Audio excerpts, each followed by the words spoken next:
ไปแต่ว่ามื้อนี้กับไปเห็นแล้วโอ้ยไปคู่มือคู่เว้นเอ้าสบายดีพ่อเสี่ยวจอยสบายดีนั่งไปจะได้บ่เห็นหน้าเห็นตาดนเลยจะได้เสี่ยวมีเวียกบ่มาหาเฮามื้อนี้โอ้ยว่าสิมาส่วนตัวไปหาเงินพิเศษมื้อนี้วันอาทิตย์เงินพิเศษอีหยังโอ้ยไป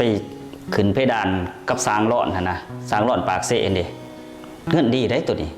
โอ้ยเศร้าเอาเฮ็ดเวียกกับหานเซโดนวอเตอร์นี่ได้เงินเดือนเป็นเท่าใดเฮาสิไปเฮ็ดเมื่อยเฮ็ดหยังไปก็ดีได้เฮ้ยพ่อได้ตื่มกันไปกับพ่อเสี่ยวหั่นโอ้ยเศร้าวันเสาร์อาทิตย์ก็ค่อยพักผ่อนได้เห็นว่าก็ได้ตัวเขาไล่เงินให้โอเคอยู่ได้มันก็พอได้ตื่มเงินเดือนโตแต่ว่าเสียวบ่เฮาบ่ไปมื้อนี้เฮาสิไปหาหลอกกินเหล้ากับบัก2ซิมบ่โอ้ยเสียวเอ้ยโตสิกินหลายเหล้าเบียร์หั่นมันบ่ดีต่อสุขภาพแล้วก็เปลืองเงินเปลืองค่ำอีกช่วงนี้เฮายังหนุ่มยังแน่นหั่นหาได้คาราเฝ้าหาจนให้เฮาเฒ่าเฮาแก่ไปกว่านี้นี่หายากได้เสียวจอยเอ้ยคนเฮาเกิดมาศาสตร์เดียวนี่ก็หาความสุขใส่ตัวเองแต่ว่า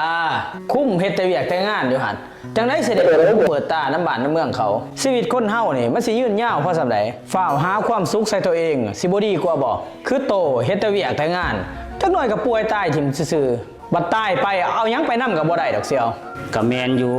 แต่โตก็สิบ่หาเพื่อลูกเพื่อเมียเพื่อยามเจ็บยามเป็นบ่เสียวโอ้ยเสี่ยวคนเฮาคันมันสิมีหั่นเงินค้ำมันสิมาหาเองดอกเสี่ยวคือโตแหละหาเงินเอาแท้เอาว่าเฮาก็บ่เห็นว่าโตสิหังสิมีเพราะบันไดเพ้อโตบ่มีซ้ำเฮาซะเฮาก็หวังดีคิดว่าจะพาโตเฮ็ดพาโตหาพอได้มีน้ำกันน่ะนะ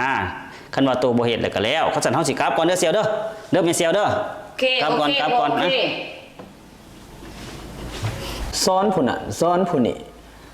มันน่ะจักสิมีซ้ำเฮาซำบ่โอ้ยเราก็สิมีของเราหั่นแล้วล่ะเอาเงินมาให้ในเบิ่งสิออกไปหากินเบียร์กับหมู่ทางใดอีกแหละไอ้ไผ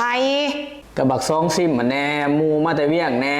แต่ว่าเงินหั่นข่อยเอาไปจ่ายค่าน้ำค่าไฟหั่นซื้อเขานี่มันสิเบิดเลยได้นะมีเท่าไหร่ก็เอามาก่อนมาข่อยนัดหมู่บ่ไปนะเฮ้ยเบิดเฮือนเฮานี่บ่มีเงินพอฮอด500,000สำได้นี่โอ้ยข่อยนัดหมู่ไว้พอแห้งแหละสิให้ข่อยขายหน้าขายตาบ่นี่โอ้ยเขาจะเอาไปนี่มันก็เบิดแล้วได้นี่เฮ้ยอีสังกะยาไม่ข่อยเดียวนี่โลดคันเจ้าบ่อยากมีเรื่องโอ้ยเจ้าก็ได้เนาะอย่ามาจมยก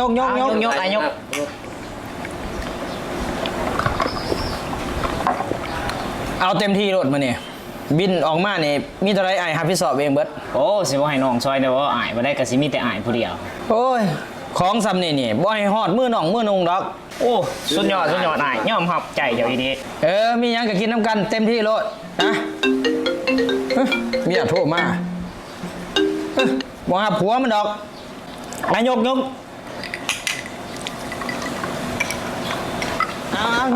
งนะออกจากนี้เข้าไปต่อยาวต่ออยู่พุ่นอ่านเป็ดเขาจัดไปอ้ายจัดไป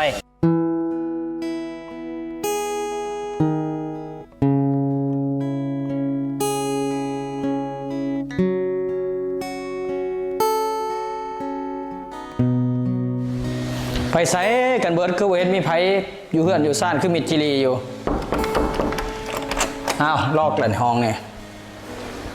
ห้องนี้เด้กับบ่มีคนอยู่อีกไปทางไหนกันเบิดเด้บัดนี่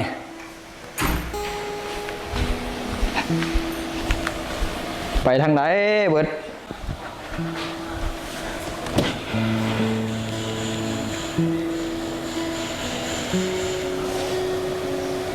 ฮัลโหลลาบ่จะอยู่ไสเอ้ยไผเป็นหยังจังไปห้องหมอลูกใครตั้งแต่เมื่อคืนเจ้าคือบ่โทรบอกข่อยโอ้ยเฮ้ยน้องเอาขอสิออกไปเดี๋ยวนี้ละ